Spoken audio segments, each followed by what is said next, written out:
Hello everyone, welcome back to Gaming Basics. In today's video, I'm going to show you how to sign in on Fishdom with Google. So in order to do that, open up your Fishdom application on your device. Once you're inside this main homepage, tap on Save Progress. In the pop-up, you should be able to see sign-in options. You can sign in using your Google account, Apple account, and Facebook account. To log in or sign into Fishdom with Google, tap on Sign in with Google option. It'll then take you to a web browser. Here, go ahead and enter your email you'd like to associate with on Fishdom. You can also type in your phone number for your Google account.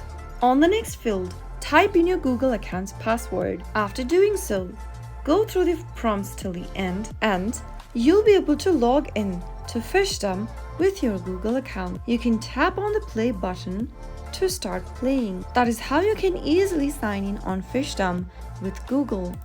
All you need to do is to enter your Google account's credentials and you'll be in no time. If the video was helpful to you, go ahead and give us a thumbs up. Don't forget to subscribe to the channel by hitting the subscribe button. Press the bell icon so that you'll never miss another upcoming upload from us. I'll see you again in the next video.